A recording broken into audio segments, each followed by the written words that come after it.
Hello, Adrian here. This video is the guide to my game. It is possible that some of the elements will be undated in the future. Stage 1. So we will start by looking at the table. We have a place for our headquarters. This is our most important card. In addition to it, we have 7 more cards next to it called HQ Part Zone, which are life points. So in total we have 8 life points. If we lose all of them we lose, or if we take from our opponent we win. Here is the place for our deck. The pile of cards is face down. It always contains 40 cards. Remember to keep limit to 4 copies of the same card. This is our main deck. On the other side is our support deck.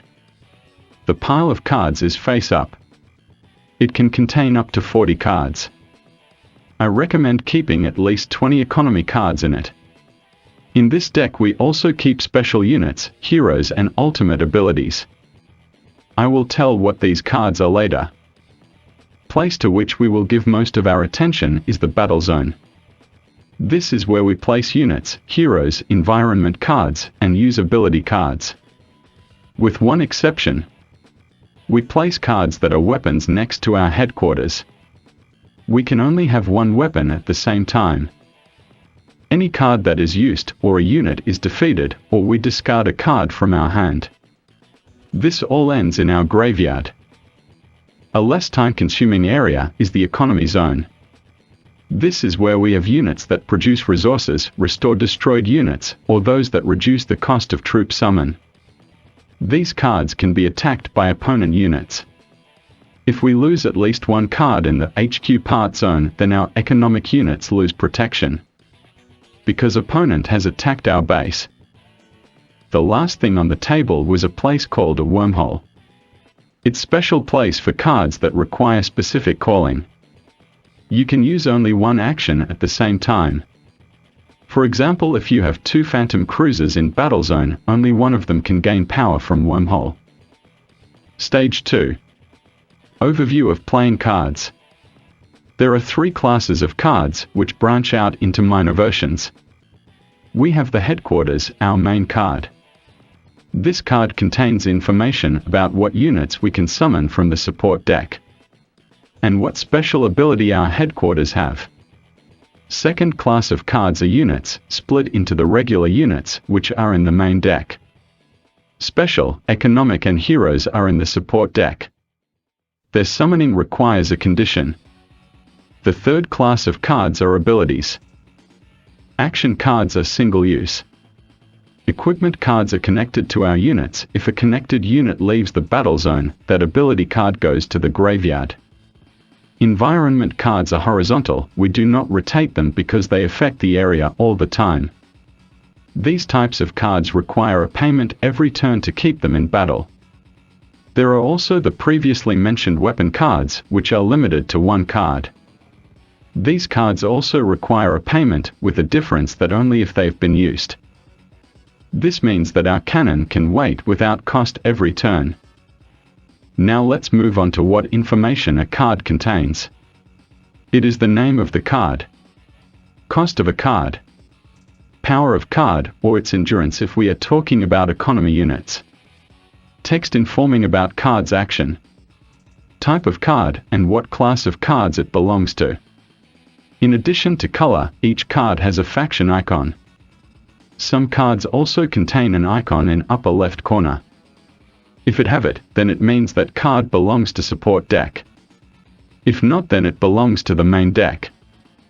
Since we are already at the support deck icons, it is important to discuss what they mean. Well, they inform what limit of cards we have at our disposal. Economy cards have no limit on the number of copies of the same card. Special units, just like others in the standard deck, are limited to 4 copies of the same card. The third icon shows an elite card. We can only have up to 1 copy of the same card. Stage 3.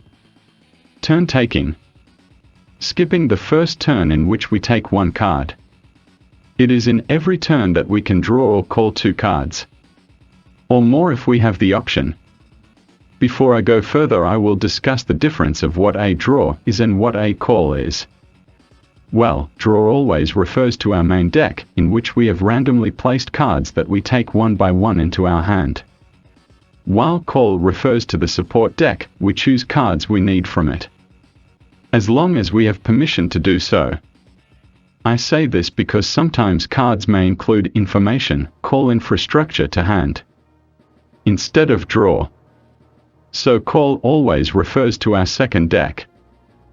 After taking cards from both decks, we rotate cards in ready position. If we have environment cards or a weapon card, then we must make a payment or discard them in the graveyard without a pay. Then we place units and use the abilities. Each summoned unit has summon sickness. This means that we have to wait a turn to use these units, unless one of them has the rush ability. Then it attacks in the same turn in which it appeared. Here we are talking about the battle zone. But we still have the economic zone. There, on the other hand, the exception to summon sickness are economy cards that belong to the same faction as our headquarters. That is why you have to be careful with economy units of other factions, because we have to wait a turn to receive resources.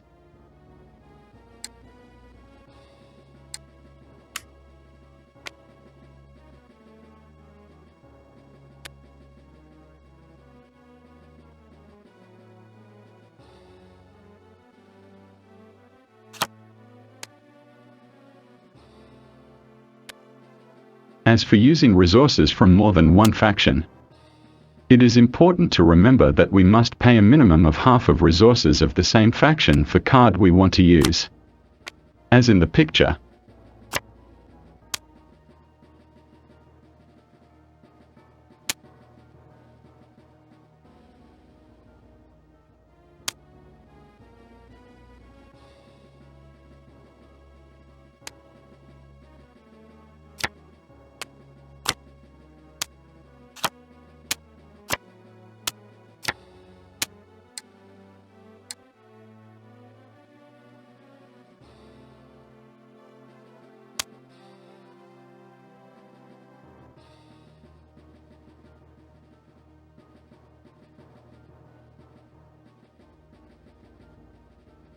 Our units are ready to attack. Now we'll say what we can and we cannot do. Our units can attack the opponent's headquarters. Mostly one card from the HQ part zone has been destroyed, but there are cards that can destroy more of them. We can attack enemy unit cards that are in a horizontal position. On the other hand, we cannot attack units that are in a vertical position. Imagine that units that made move take part in the battle just like in RTS games, and those in vertical hide in the base.